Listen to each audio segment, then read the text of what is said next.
This is Dan Schneider on this Dan Schneider video interview. My guest is Mark Bauerlein. The subject is cliches. Are they good? Are they not? Why do we use them so often? And the conversation will begin in a moment.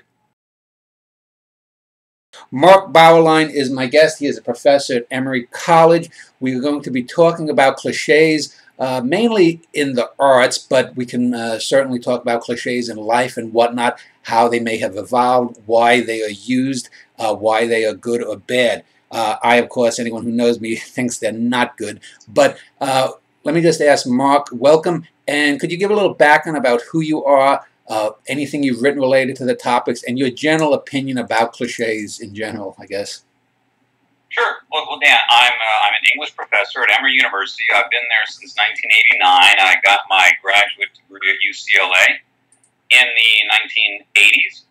In recent years, I certainly have been writing a great deal about American culture, American life, especially in the digital age as related to millennials. I did about 10 years ago called The Dumbest Generation, how the digital age stupefies young Americans and jeopardizes our future, or trust anyone under 30. And that book really did focus on much of the verbal deterioration that we see among young people today. And I think one of the great symptoms of that is the extraordinary prevalence of cliches and simplistic language in public life, in civic life. One of those I regard as an effect of the digital age. I also work in media and publishing. I'm an editor for the magazine First Things. And when you combine that experience of media with education, you see firsthand the degree to which language really has deteriorated in the last 30 so years. And we can talk further about that, but that's really my exposure to our subject. Well, let me, I want to go all the way back a little bit later. I want to get back to why cliches are prevalent, and I would put along with the mass media, I would also put along MFA creative writing programs. I want to talk about them a little bit later.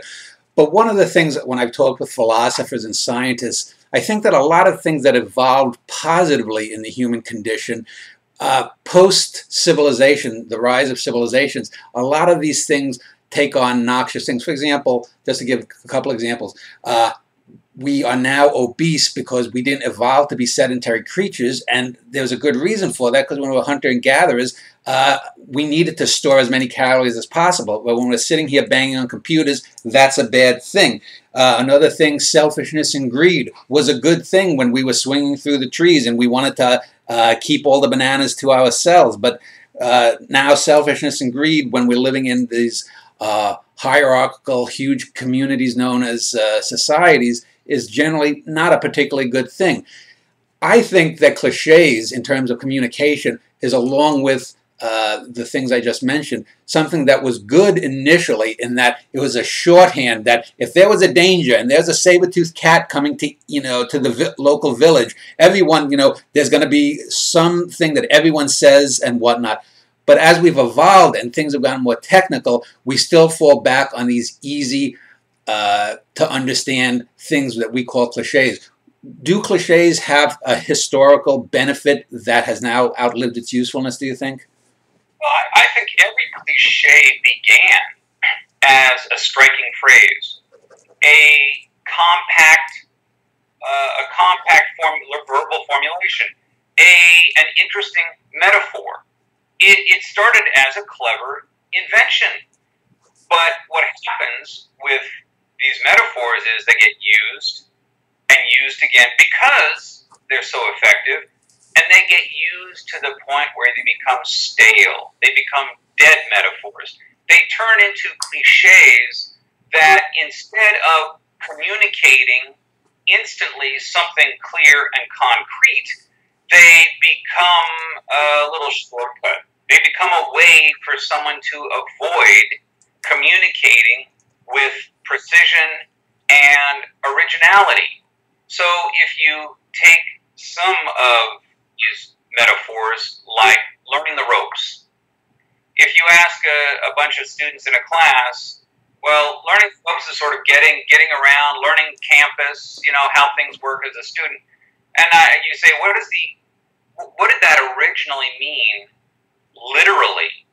There are no ropes on campus that you have to learn. What is it? And maybe one or two of them will pick that it comes from, right? Ropes on a ship. All these different ropes, and you better get them all right. There are dozens of those that are out there, and they're just used thoughtlessly. They are lazy expressions. Now, this becomes even more tempting when we're living in a digital age in which communication is so fast. You know, people have to write quickly, they talk quickly, and they end up resorting to the easiest, most common, most generalized expressions in order to get that cell phone going quickly, to write comments on the Facebook page. That is the temptation of a cliche. Originally, it was an effective communication, but because it got overused and accelerated so much that now we're stuck with saying to them, do all of you guys have to talk the same? I mean, the uniformity of youth language today I find extraordinary. And not only that, but the adolescence of it. I mean, we could just come down to the word like. I will hear 35-year-old men behind me in the elevator saying alike. This weekend, oh man, I was just like, wow. Now, when I hear them say that, what goes on in my head is 1982 and a 14-year-old girl singing a song called Valley Girl. I don't know if you remember that song. It was Moon Unit Zappa. She had 67 likes in that song. And I want to turn to these 35-year-old men and say, why are you talking 14-year-old girl? But this is the default speech now in leisure life, is one cliche, one hack statement after another. Right. There are also other types of cliches rather than just the naked cliche, say, of a broken heart. For example, if you're watching a romantic comedy and at the end the man is running to the airport or trying to follow the girl, the whole Dustin Hoffman thing, you know, that's a cliche. If we use certain camera movements in film where two people are at a dinner table talking and it's he said, she said, he said, the shots go back and forth. These are predictable things. Let's define what a cliche is. To me, it's a familiar thing, used in a familiar place, used in a familiar way. And if you have those three in a row, you're talking about a cliche. If one of them is off, it's possibly subverting the cliche, but it's usually that sequence of 1, 2, 3. The familiar thing, used in a familiar way, in a familiar place. Would you agree with a definition like that? That sounds good. And I think you're pinpointing the absence of anything different, anything unfamiliar, anything a little off that would give a little freshness to the expression.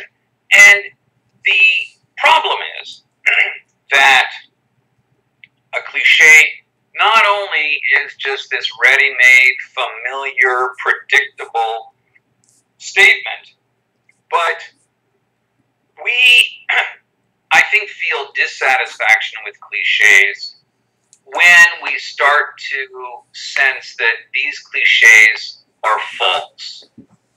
They are falsifying a truth.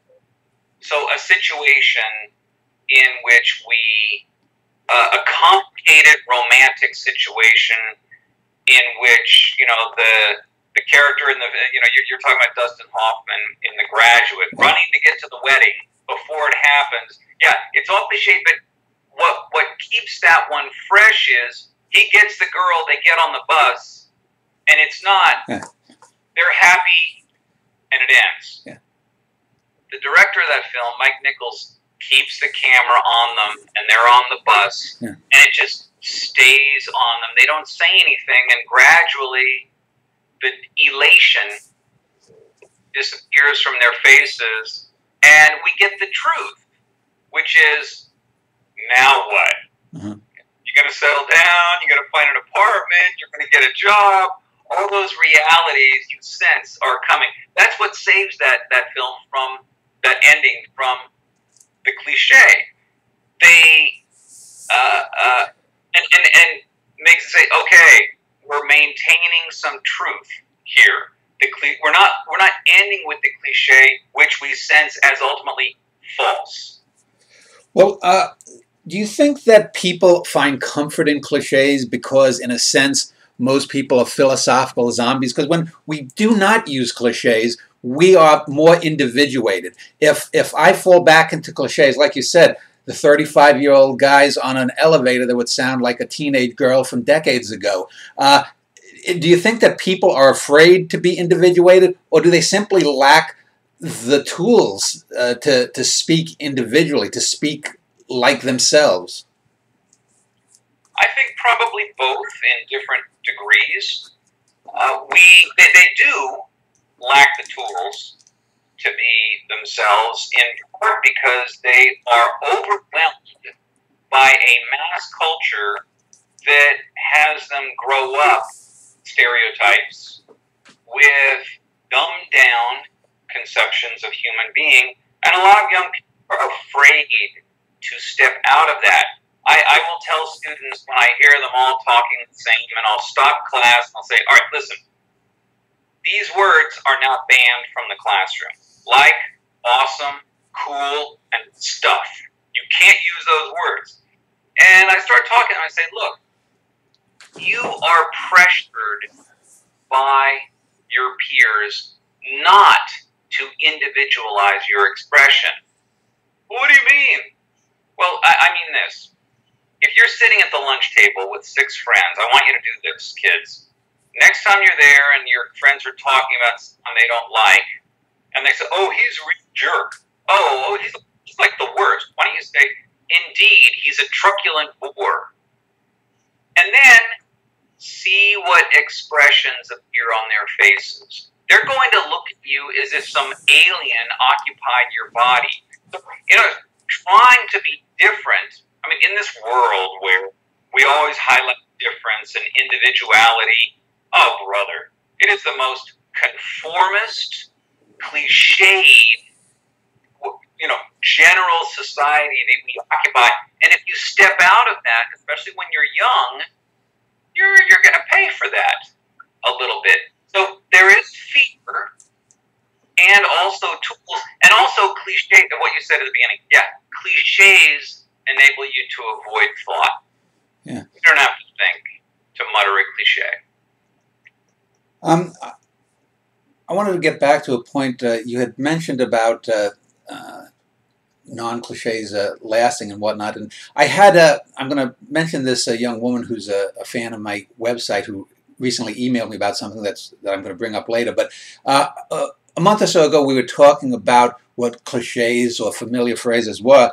And we were talking about the difference between Shakespeare and John Donne. Now, I'm a poet, I'm a writer, and I think anyone who's really a poet knows that John Donne was a far greater poet than William Shakespeare, despite what's being taught. And one of the things this young woman said that really struck with me was that when she reads Shakespeare's poems, she knows that Shakespeare puts in a lot of fillers just to fill out the line length, the syllabic stuff, whereas every word that Donne uses in his poems stands true, and it hasn't gone cliche over the centuries. For example, the most famous poem probably by Donne is A Valediction Forbidding Mourning, where he compares sex with compasses and cartography, versus, say, Shakespeare, who quite readily indulged in cliches, everything from Romeo and Juliet on down.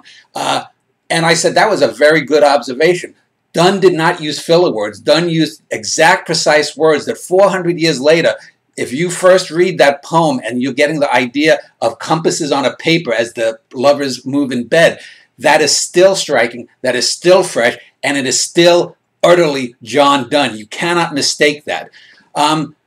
So do you think that great writing or great filmmaking, great art that avoids cliches does so because it is so individuated and so powerful that 400 years can't erase the John Donne from John Donne, say? That sounds plausible to me. You know, you want great poets to give us expressions that do bear within them some resistance to conversion into the easy formulation, the catchphrase.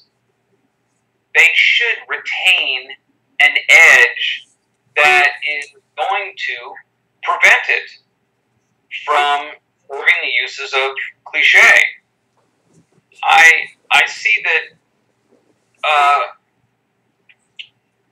there is a desire on the part of everybody, you know, those of us who aren't verbal geniuses, to adopt these expressions and domesticate them and tame them. You see this with Robert Frost, you know, the two roads diverged in the yellow. And that is actually a much more complicated poem than just the adolescent meaning of it, which is go your own way, do your own thing. Oh, there's something much more complicated than that. But it's been turned into a cliche that isn't actually accurate, but it shows the popular desire to make them that way. I think this is one of the roots of sentimentality, right? Sentimentality gives us easy solutions. Human complexity goes away when we have a sentimental reaffirmation of all those 9 basic human things. What is remove the risk, remove the danger, remove evil. And I think that cliches often seek to do the same thing. It's interesting. A couple of months ago, I did a Robert Frost show, and I used that poem as probably the most misunderstood poem in the English language. It's really about the self-delusion of the narrator. The narrator knows the two roads are the same, but he knows that when he's dead, he wants to say to himself, oh, I took the less safe road because I'm a better person. But it's knowing self-delusion on the part of the narrator. Let me just get back to what we would call naked cliches. One of the ways that I know that cliches can be undermined is you can have two characters who are unwittingly using naked cliches, but circuitously talking about something else. Imagine two old friends at a baseball game, whether it's Cubs, Yankees, it could be football or whatnot, and they're watching the action and they're talking about girls, and they're using all the real cliches. But what they're really, a good writer will make those cliches just be the ways that these guys are avoiding their real emotions, say, and they're enjoying their time as friends, spending together, doing a communal activity. So they may on the surface be talking, you know, in that very, I mean, at its best, Seinfeld sometimes did this, the comedy Seinfeld. You might get these guys talking, you know, oh, look, she has great tits, and talking about this, that, and the other thing that seems very banal. But if you actually look at it, it's circuitously circumscribing the relationship of these two characters and why they are friends. Do you think that subtext is often missing from most writing that is cliched? I think it takes a skillful writer to be able to work with cliches in that controlled fashion and maintain a depth, right, a subtext beneath them. Because what it means is you have to take a cliche and use it in a way that is contrary to its ordinary use, but still use it. I mean, cliches are, for people, ways of avoiding depth, of expelling complication. And the case you made is that it's a meaningful expulsion, those two men. But a good writer has to be able to show that underside, cliche. I think that takes a lot of talent that a lot of writers lack. And to make it work, you would probably have to understand human beings pretty deeply about why they speak in the way they speak. And if you wanted to bring it around to the MFA programs in colleges, from what I've seen, their knowledge, the knowledge of human life and broad experiences can often be pretty thin in those zones. Well, let me talk about the whole idea of identity art and stuff. As I run a popular website, and I'm gonna just give a little snippet of an email I got from a young black woman who's upset with being told she needs to write black. I'll do that in a moment. To me, one of the things I've always said is one of the problems, and we'll talk about political cliches, and probably the biggest thing of that now is identity art. The idea that everything has to say who you are. Well, you know, if I write a sci-fi fantasy like a Kurt Vonnegut in the 50s, that says something about Vonnegut. We don't need to know Vonnegut's background to understand when he's writing about aliens having sex on some foreign planet or something. And that gets to the uniqueness of the person. To me, great art is always putting something about the reader. I'm communicating to the reader or the recipient, if I'm a painter or a filmmaker. It's about the audience. Naturally, there's going to be, if I watch a great film by Stanley Kubrick, it's certainly I can get some things about Kubrick out of it, but you don't want to fall into that Woody Allen trap that everything up there is about Woody Allen. So when I hear things like all art is political, I say, well, you know, you could just say all art is about poodles. It's just as valid. You can reduce something to one thing. So let me ask about identity art. Do you think that when we're talking about writing black or you know, painting Jewishly or gay, lesbian filmmaking or something, do you think that that increases the use of cliches? Yeah, sure it does. And my only comment about identity art is, you put it as, what a bore. I mean, it's so predictable. The message is so easy to take in. It simplifies human beings so much. You know, someone wrote me an email the other day talking about my Catholic identity. I'd written something about being a Catholic, and I wrote back and said, my Catholicism is not an identity. It's not something that I've donned, go out in public, I mean, and perform in some way. I think identity is one of the most pernicious trends in modern life.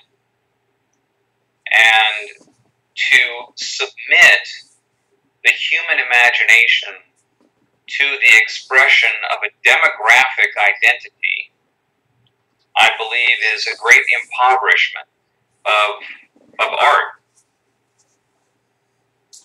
Well, and it's prominent, it's very powerful in not only the academic world, but the publishing world as well.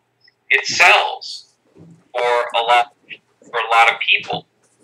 Mm. And if that, to me, becomes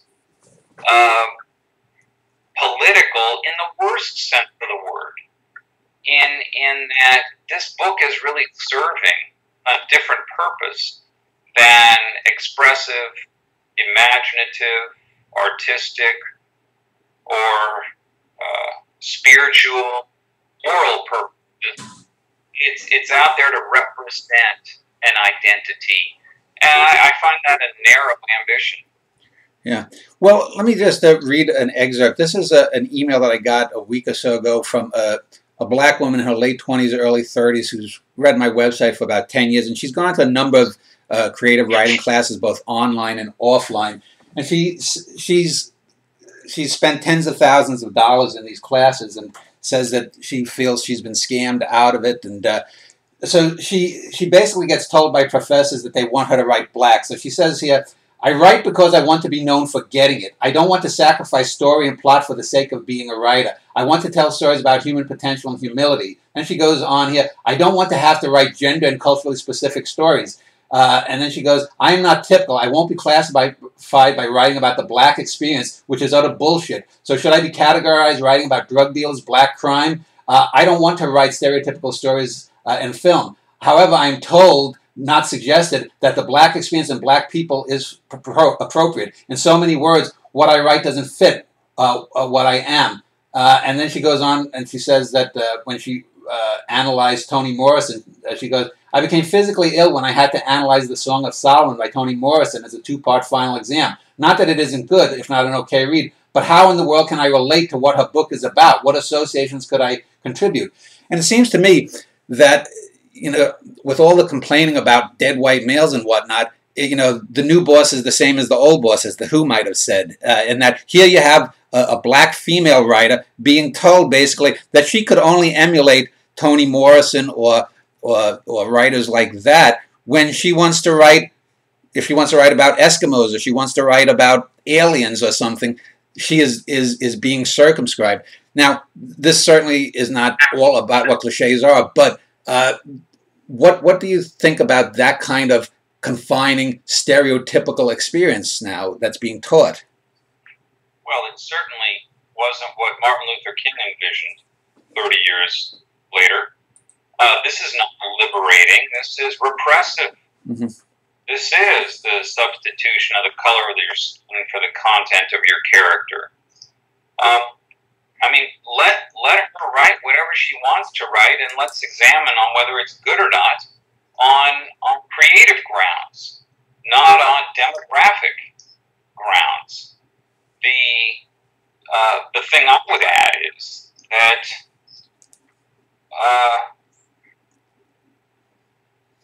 she should get out of that world and find another world.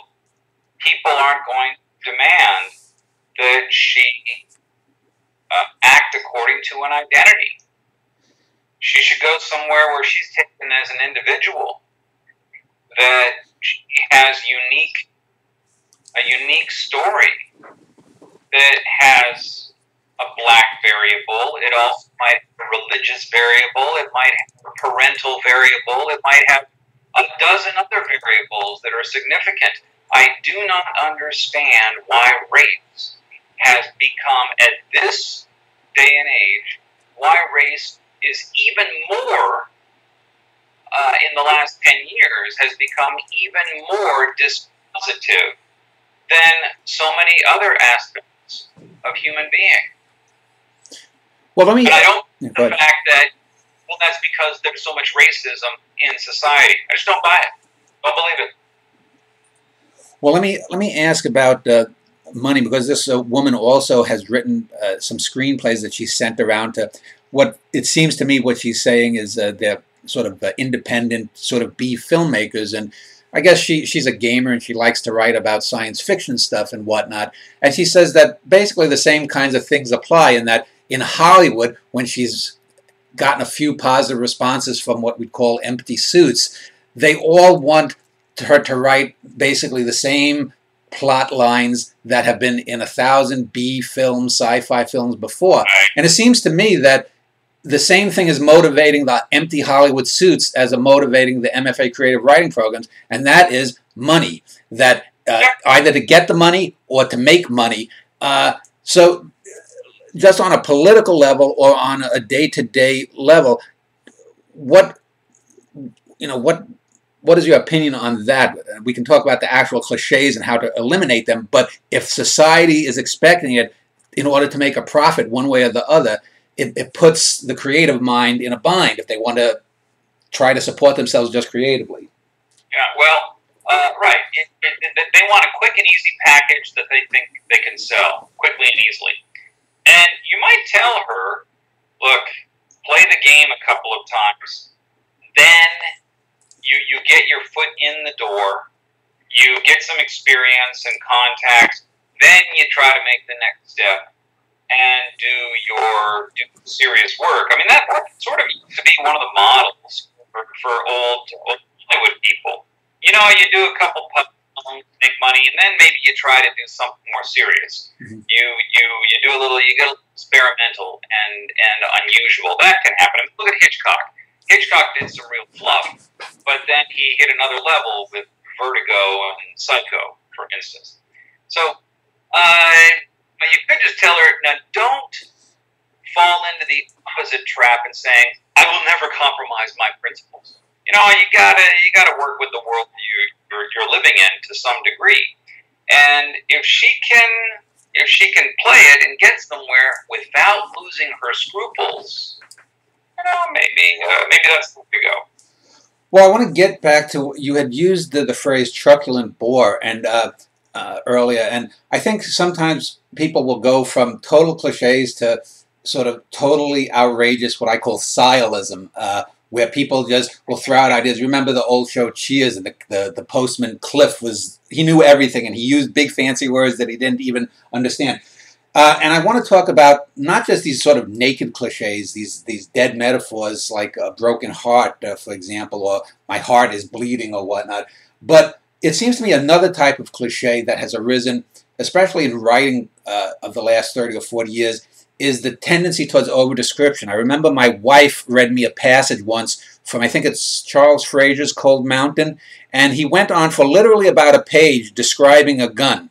And that actual gun, apparently, I'd never read the book, so I'm taking my wife's word for it, played no significant role in the rest of the book. It was just sort of a page or a page and a half of indulgent description.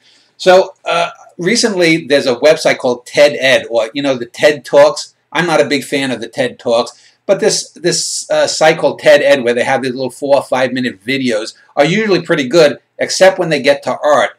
There's a video, and I want to read you what they describe as good and bad writing. There's a video called How to Write Descriptively, and this was apparently written and produced by someone named Nalo Hopkinson. And it gives 2 examples of writing well or descriptively versus bad writing. Now, they give a quote from a book here called, whoops, let me get it up, called Secret Identity by someone named Kelly Link. And here's what they'd say is an example of good writing. It says, Billy's legs are noodles. The ends of her hair are poison needles. Her tongue is a bristly sponge, and her eyes are bags of bleach. Now, to me, that's atrocious writing. It's over-described, and it's modifiers upon modifiers. Now, I would say most people who would read that would have no idea what is being stated. You know, Billy's legs are noodles, the ends of her hair are poison needles, her tongue is a bristly sponge, and her eyes are bags of bleach. About 5 seconds after that goes, they say, well, what if the writer had just written this? Billy feels nauseated and weak. Now, the second one is just a simple declarative sentence. Billy feels nauseated and weak.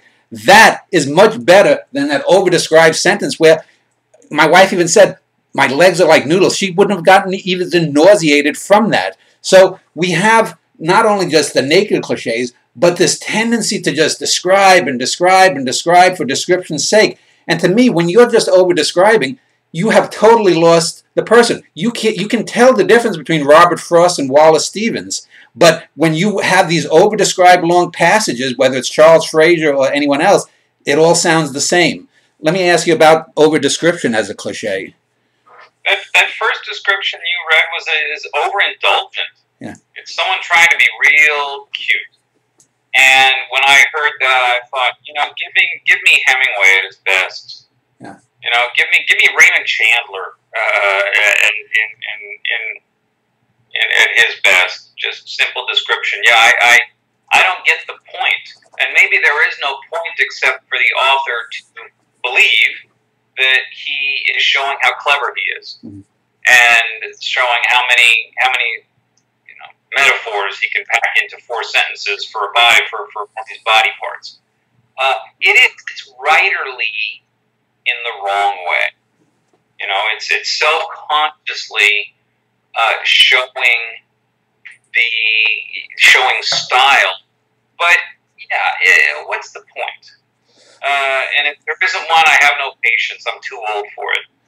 Well, let me ask you, you had written a book called Literary Criticism and Autopsy, and I've always been of the opinion that you can have bad artists. There's always been bad artists, but you need good critics, great critics, almost or more so than the great artists, because you have to be able to say, this is bad. If you don't say that something is bad, saying something is good has no meaning. So why do we have literary criticism, whether it's poetry, whether it's film criticism, whether it's for novels?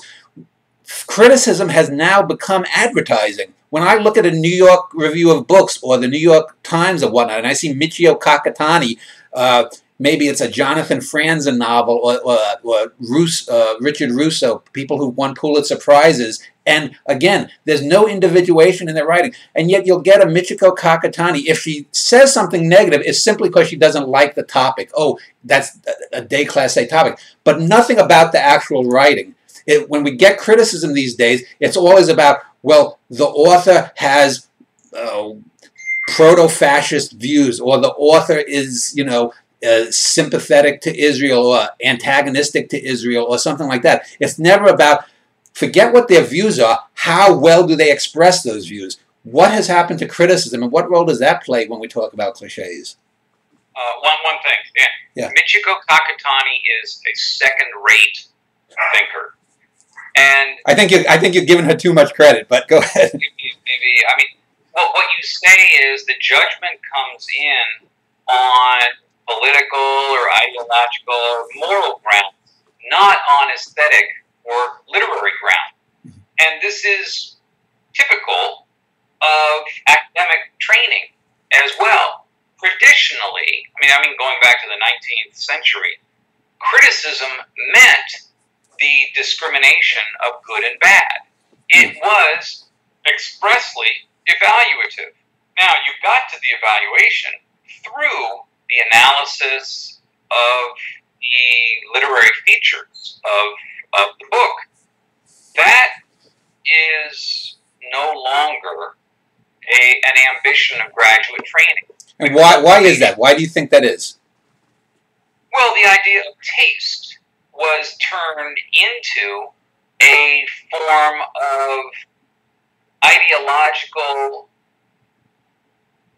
imperialism, where who are you to judge whether this or that is good? You can analyze it, but when you evaluate it, well, you're imposing yourself, your acculturation on other things. And this was often then turned across racial and sexual grounds. We're so afraid of exerting the opinions that may appear sexist, they may appear Eurocentric in some way. So people just withheld that kind of judgment, except when they could engage in politically correct opinions, which are so binding, but also they're ready-made. Michiko Kakatani is completely politically correct. Well, for example, though, I could look at two black poets. I'll give you an example. For many years, I've tried to promote the work of this black poet named James Emanuel. He's a great poet. He should be in the canon. But then I look at someone like Maya Angelou. Well, I'm not saying Maya Angelou is a bad poet because she's a woman and Emanuel was a black male, but these are two black writers. One has been celebrated, was at Clinton's inaugural, giving a terrible poem, and another one has basically been marginalized and forgotten. Because I'm a white man, I can't state that this poet, I mean, it seems so ridiculous because I don't care that they are black. I don't, you can write about blackness well or poorly. If I read a book by Sapphire and it's written like an 8-year-old, it's a piece of garbage. If I read James Baldwin, and I know I've now given two black women as the bad examples and two black men, but, there are bad black male writers too. It seems to me this is the wrong domain. I always say to people, when I hear someone say, you said the word like, when they say, oh, I like a film, I say, that's great. Is it a good film? Because there are bad schlock films that I love. And there are great films like Bergman that I don't emotionally connect with, but I'd have to be retarded to not realize it's great art. There's the mixing up of domains, what someone likes versus what's qualitatively good. Well, what you said a moment ago, you're a white male. That limits your application. That's where we are, Dan. Hmm. That's where we are. Yeah, but like the young woman that I mentioned, though, she's equally being limited by the people who claim that they don't want to be limited. You know. And there are a whole lot of people out there who like to maintain those limitations. This was the real implication of multiculturalism. Multiculturalism is not about studying other cultures and giving us a richer, fuller sense of tradition and the past. No. Multiculturalism was about killing off any form of cultural authority in any person and in any place.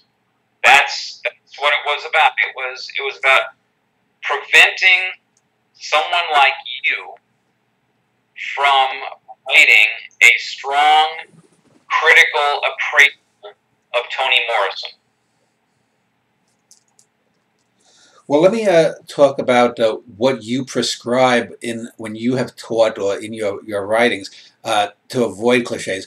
We can talk on the social level, political correctness and whatnot, but on a very technical level, when we get something when people are using the bleeding hearts, or, for example, if they're using trite imagery, if we're talking about the male and female, if we're talking about water, rock, how do you say if you get an essay or a poem or whatever you might, a short story, and it's loaded with cliches, what is your prescription to that person?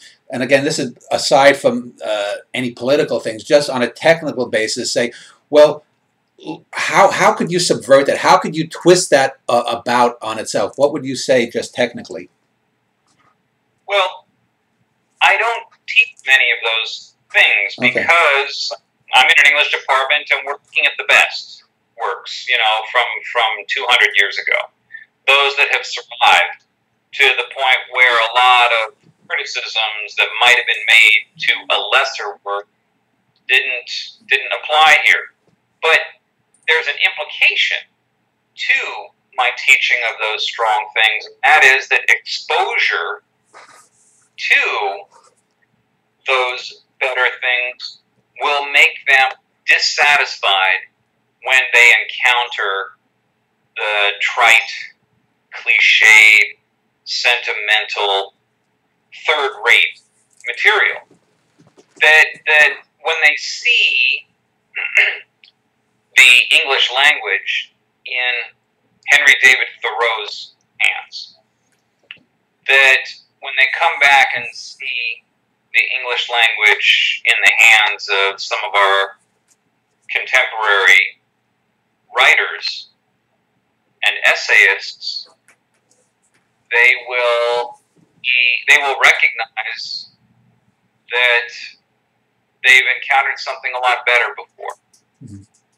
That's what exposure to the best things should give them, a foundation for critical judgment about things that they encounter every day.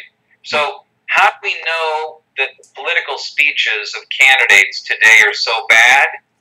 Because we can compare them to the best speeches in American life by Lincoln and Booker T. Washington and other great orators of the past. That becomes our standard, where we can discern contemporary degradation. Do you think that, since you wrote about the dumbest generation a decade on, do you think that what we'd call text speech, like OMG, oh my God, or BTW, by the way, have they themselves, have the acronyms themselves become cliches, do you think? Oh, yeah. It's only worse than it was 10 years ago. It's worse. And it's spread. It has spread. Again, when we see 40-year-old people writing notes like we did in middle school, we've got a problem. Mm-hmm. We don't have a literate audience. I mean, you're conscious of the literary world. I mean, literary culture in the United States is low. In 1955, if a novel would come out by Saul Bellow or one of the cultural event. People cared. Writers would be on the cover of Time magazine. Johnny Carson, even up through the 70s, remember Johnny Carson at the end of his show, for the last 10 minutes, would always have a writer on who had just put out a book. Not always a novelist, but the last 10 minutes were devoted to books. You know, it might have been superficial, but it was out there in popular culture. Yeah. Writers mattered. Poets mattered. I mean, John Updike was a big cultural figure in the mid-60s. He was our new expression of suburban America. That's where we looked for meaning of where we're at today. The novelists were right on it. If Robert Frost gave a poetry read on a college campus in 1952, I've seen pictures of this. Thousands of college students would show up. If you took the top 10 poets in America and you paid college students $50 to go attend their poetry read that night, you might get 100. You know, I mean, the writer, the fiction and poet, the novelist and poet have become marginal figures in American life today. They just don't count. I mean, Jack Kerouac. When was the last time we had a phenomenon like Kerouac in American life? I mean, the closest thing I can think of is Tom Wolfe's novel, Bonfire of the Vanities. Is that the last novel that really hit the whole country like a storm? Is there any novel since then that's done that?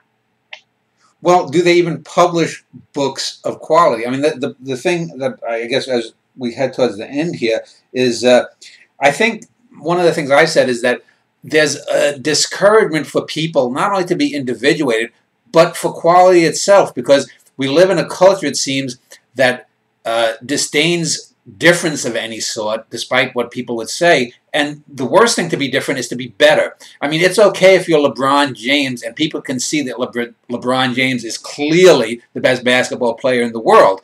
That's rather easy if you know anything about basketball. But to say that, you know, Jonathan Franzen is better than Dave Eggers, I mean, who gives a shit? They're both mediocre writers. And since these mediocre writers are foisted onto the public by acclamation, I think Franzen might have been the last writer on Time magazine, you know, the next great novelist or whatnot. Well, yeah, I've seen all my children's scripts better than the corrections. But why?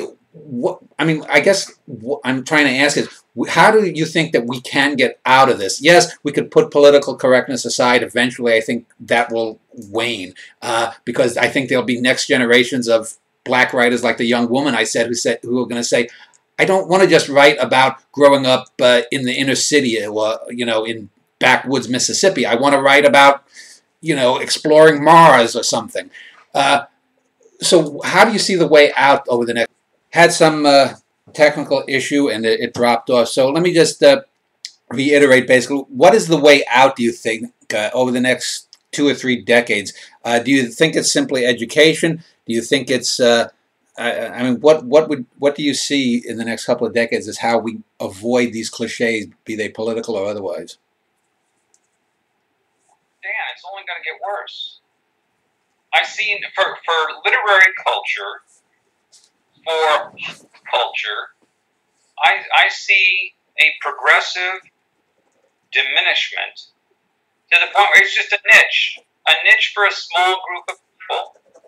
It will be window dressing on college campuses over there in the humanities world, and our culture will descend more and more into mass artifacts produced for quick profits.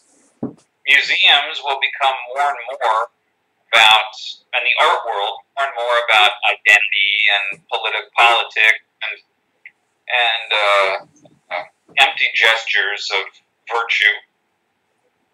I have nothing but pessimism about the future, especially when you see that we don't have a reading culture among teenagers. And they're not going to become readers when they're in their 30s and 40s. if they haven't been readers in their teens and 20s. So let me just ask then, for you finally, are you working on any new book, and does it deal with the idea of cliches? You know, I'm trying to put together a book idea of the American character, to discuss what the American character was in its classic expressions in Ben Franklin and Ralph Waldo Emerson and Frederick Douglass, and through the early 20th century, and then the deterioration of American character in the last 50 years with the cultural revolution of the 60s and what followed from that. Mm. That's what I'm focused on these days, and it's not a happy story. Well, I will link to your webpage at Emory College for anyone who would want to contact you. I'll probably also link to your Wikipedia page if you want. So I want to thank you then for speaking about cliches with me. Thank you, Dan.